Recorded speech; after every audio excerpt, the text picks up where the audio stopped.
अस्सलामुअलैकुम। Supreme court of Pakistan से मैं हूं इब्रार हुसैन अस्तौरी। और नाजरीन, सुप्रीम कोर्ट से आज की सबसे बड़ी खबर ये है कि चीफ जस्टिस काजी फाइज़ ईसा और मुस्तकबिल के जो अगले चीफ जस्टिस हैं जस्टिस एजाजुल हसन के दरमियान लड़ाई पड़ गई है।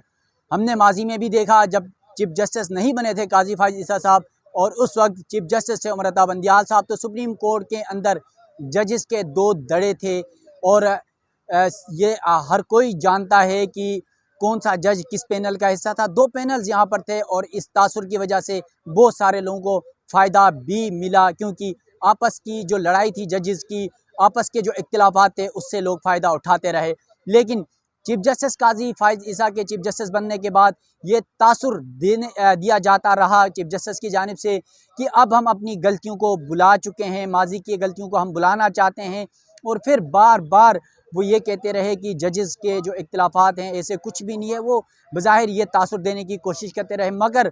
आज सुप्रीम कोर्ट के जो मुस्तकबिल के चीफ जस्टिस हैं काजी फाइज़ ईसा के बाद जस्टिस एजाजुल हसन, जिन्होंने चीफ जस्टिस पाकिस्तान बनना है, तकरीबन कोई 14 माह से 15 माह तक वो चीफ जस्टिस रहेंगे। सुप्रीम जुडिशल कौंसल की कार्रवाई में जो जस्टिस मज़ाहिर अली अकबर नकवी का मामला चल रहा है, जो शिकायत का मामला है और उस पर शोकात नोटिस का मामला है, उस पर खुली अदालत में चैलेंज किया गया था, उस पर बेंच तश्कील दिए जाने का मामला एक ये था। और दूसरा जो मामला है वो सुप्रीम कोर्ट में सिविलियंस के फौजी अदालतों में ट्रायल से मतलब ये दो बेंचेस की तश्कील के मामले पर इख्तिलाफात पड़ गए और जस्टिस एजाजुल हसन ने सुप्रीम कोर्ट के रजिस्ट्रार को खत लिख दिया है। यकीनन बड़े अरसे बाद ये लग रहा था कि शायद चीफ जस्टिस काजी फाइज़ ईसा जो पार्लियामेंट की जानिब से, जो साबिका हुकूमत की जानिब से कानून साजी की गई है प्रैक्टिस एंड प्रोसीजर एक्ट के तहत, सुप्रीम कोर्ट के सीनियर जो 3 जजेस होते हैं उनके पर मुश्तमिल जो कमेटी होगी वो केसेस की फिक्सेशन, बेंचेस की तश्कील और सुप्रीम कोर्ट के मामलात का मुतफ़िका तौर पर या मुश्तरका तौर पर या अक्सरियती बुनियाद पर हल निकालेगी। लेकिन जस्टिस एजाजुल हसन के इस खत के बाद ये तासुर अब ज़ाइल हो चुका है कि जजेस के दरमियान इख्तिलाफात हैं और वही इख्तिलाफात जो चीफ जस्टिस उस वक्त के उमर अता बंदियाल और जस्टिस काजी फाइज़ ईसा के दरमियान थे, वो अब चीफ जस्टिस काजी फाइज़ ईसा और जस्टिस एजाजुल हसन के दरमियान नज़र आ रहे हैं आज के खत के बाद। सुप्रीम कोर्ट के जो जज हैं जस्टिस एजाजुल हसन ने इंतज़ामी कमेटी के हवाले से जो सुप्रीम कोर्ट के रजिस्ट्रार हैं उन्हें खत लिख दिया है और खत पर अहम इतराज़ात भी उन्होंने उठाए हैं। जस्टिस एजाजुल हसन ने खासतौर पर फौजी अदालतों के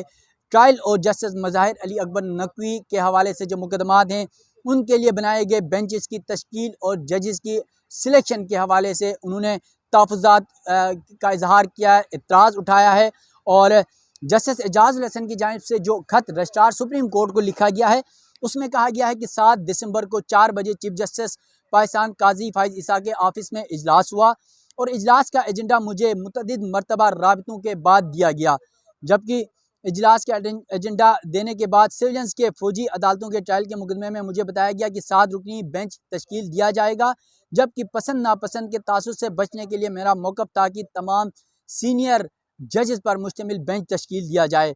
इसके अलावा चीफ जस्टिस ने मेरी तजवीज़ को जजेस की आमदगी के साथ मशहूद कर दिया था और इसी उसूल पर जल्द समाअत की दरख्वास्तों पर भी इत्तफाक किया गया था। जस्टिस एजाजुल हसन ने अपने खत में रजिस्ट्रार ऑफिस को जो खत लिखे हैं उस पर ये तहफ़्फ़ुज़ात का इज़हार किया। इसके अलावा अपने खत में जस्टिस एजाजुल हसन कहते हैं कि कमेटी की जानिब से 2 मुकदमात की मंजूरी नहीं दी गई थी। इन 2 खुसूसी बेंचेस की तश्कील को कमेटी में रखा जाता तो मैं अपनी राय देता। यानी मैं पहले भी बता चुका हूँ कि एक सिविलियंस का जो फौजी अदालतों में ट्रायल से मुतल्लिक़ अपीलें हैं उसके मामले पर बेंच तश्कील देने का मामला, और फिर जस्टिस मज़ाहिर अली अकबर नकवी का जो सुप्रीम जुडिशल कौंसल में शिकायत का मामला है, जो 2 शोकात नोटिस जारी हुए थे उसे खुली अदालत में उन्होंने चैलेंज किया था। और चीफ जस्टिस काजी फाइज़ ईसा की सरबराही में जो 3 रुकनी कमेटी पर मुश्तमिल जो कमेटी है उन्होंने बेंच तश्कील दिया था और केस इस हफ्ते जो है समाअत के लिए भी मुकर्रर किया था, जिस पर जस्टिस एजाजुल हसन ने तहफ़्फ़ुज़ात का इजहार किया और कहा कि कमेटी इजलास में 7 रुकनी बेंच पर इत्तेफाक के बजाय 6 रुकनी बेंच तश्कील दिया गया था। इसके अलावा सीनियर जजेस के बेंच में शामिल न होने के हवाले से मैं मुकम्मल अंधेरे में हूँ, जबकि 3 रुकनी खुसूसी बेंच की तश्कील में भी सीनियरिटी को मद्देनज़र नहीं रखा गया। इसके अलावा कहते हैं कि अदालती वक़ार और शफाफियत को मद्देनज़र रखते हुए सीनियरिटी के उसूल को मद्देनज़र रखने पर इत्तफाक भी किया गया। ये भी इत्तफाक किया गया कि मुतल्लिका जजेस का मौक़िफ़ लेने के बाद कमेटी मेंबरान को आगाह कर दिया जाएगा।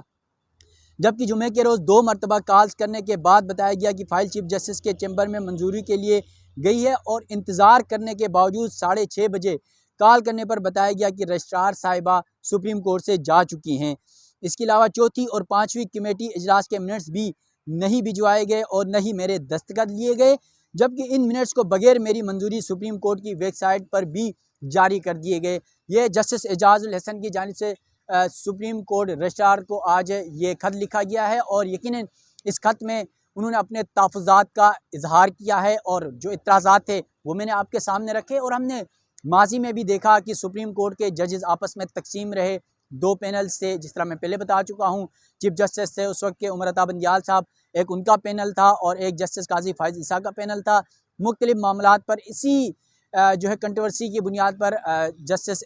जो काजी फ़ाइज़ ईसा साहब हैं इस वक्त के जो चीफ जस्टिस हैं, उन्होंने 5 माह कोई मुकदमा नहीं सुना और उनका यह मौक़िफ़ था कि जब तक प्रैक्टिस एंड प्रोसीजर के तहत जो पार्लियामेंट की जानिब से कानून साजी की गई उस पर अमल दरामद नहीं होता, वो किसी मुकदमे की समाअत नहीं करेंगे। और 5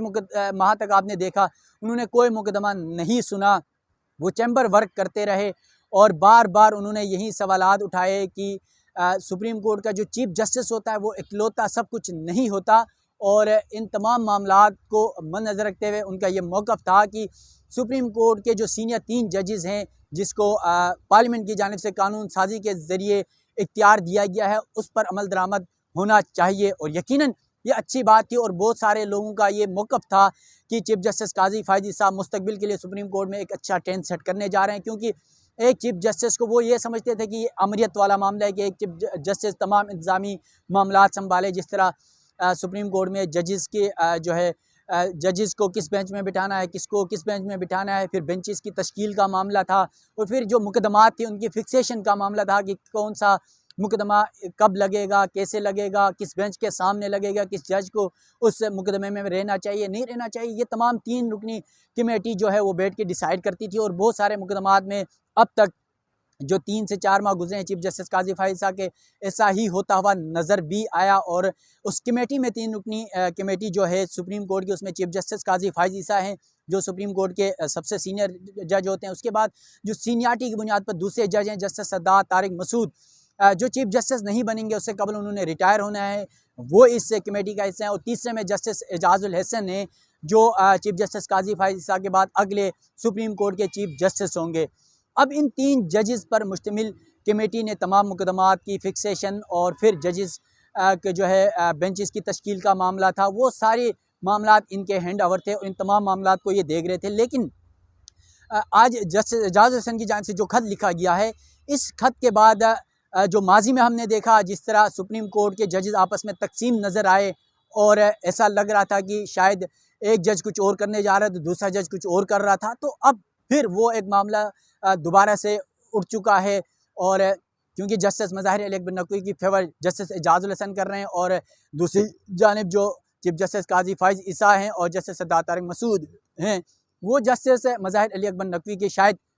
मुमकिना तौर पर मुखालिफत पर नज़र आते हैं। तो इस वजह से जस्टिस एजाजुल हसन जो है वो पहले भी जुडिशल कौंसिल की कार्रवाई के अंदर भी हमने देखा जब उन्हें शोकाज नोटिस जारी किया गया जस्टिस मज़ाहिर अली अकबर नकवी को, तो उस वक्त भी जस्टिस एजाजुल हसन वो वाहिद जज थे जिन्होंने शोकाज नोटिस जारी करने की मुखालिफत भी की थी। और इसी बुनियाद पर यह तासुर ज़रूर था कि सुप्रीम कोर्ट में जजेस में इख्तिलाफात ज़रूर हैं, राय में इख्तिलाफ ज़रूर है और सिर्फ ये कहा जा रहा था कि राय में इख्तिलाफ है। लेकिन जिस तरह जस्टिस एजाजुल हसन ने सवालात उठाए हैं, तहफ़्फ़ुज़ात के इज़हार किया गया कि उन्हें कमेटी के अंदर कुछ और बताया गया, मिनट्स उन्हें नहीं दिए गए और वो भी वेबसाइट पर बगैर उनके दस्तखत के अपलोड किए जाते हैं, ये बड़े सवालात संगीन सवालात उन्होंने उठाए हैं। यकीनन बहुत सारे माजी में हमने देखा था कि चीफ जस्टिस काजी फ़ाइज़ साहब पर बहुत सारे लोग अवाम ख़ास तौर पर बहुत ज़्यादा एतमाद कर रही थी, बहुत ज़्यादा भरोसा कर रही थी कि शायद चीफ जस्टिस बनने के बाद काजी फ़ाइज़ साहब जो आइन और कानून की बातें करते हैं उस पर अमल दरामद करते नज़र आएंगे। लेकिन जस्टिस एजाजुल हसन के इस ख़त के बाद मुबीना तौर पर यह मामला अब जो है दूसरी तरफ करवट बदलने जा रहा है। अब देखना यह है कि जस्टिस एजाजुल हसन का जो ख़त है उसके बाद, क्योंकि चीफ जस्टिस काजी फ़ाइज़ आपको पता है ख़तो किताबत में बड़े माहिर हैं, मास्टर हैं, माजी में उनकी ख़तो किताबत भी आपको पता है। तो अब देखते हैं कि इस ख़त का क्या जवाब दिया जाता है जो सुप्रीम कोर्ट के रजिस्ट्रार हैं उनकी जानिब से, और फिर चीफ जस्टिस काजी फाइज ईसा और जस्टिस सद्दात तारिक मसूद का क्या मौक़िफ़ होता है, यकीनन मुमकिन तौर पर वो भी बहुत जल्द आ जाएगा। और सुप्रीम कोर्ट के जजेस में यकीनन अब ये इख्तिलाफ़ात खुलकर सामने आ रहे हैं। सुप्रीम कोर्ट में होने वाली मज़ीद डेवलपमेंट जो भी होंगी उस हवाले से भी आप नाज़रीन को आगाह करता रहूँगा। अपने मेज़बान इब्रार हुसैन अस्तरी को सुप्रीम कोर्ट ऑफ पाकिस्तान से दीजिएगा इजाज़त। अल्लाह हाफ़िज़।